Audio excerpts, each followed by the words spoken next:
jacaylku ma aha dabeecadda dabeecadduna ma aha jacaylka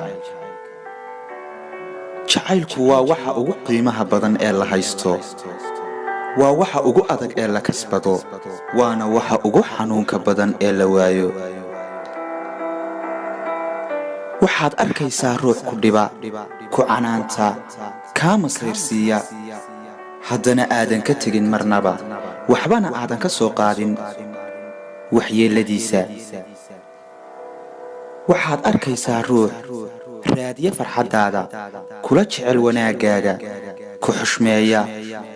ku dhaqaaleeya haddana aadan marnaba u soo jeensan amaba aadan waxbaba ka soo qaadin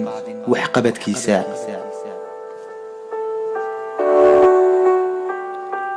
runtii macnaha meesha ku jira ayaa ah jacaylku waa dareen qalbiga ka soo go'a oo qofka ku beerma balse ma aha dabeecadda waxaad jeclaan kartaa ruux aad kala dabeecad tihiin waxaad jeclaan kartaa ruux aad isku dabeecad tihiin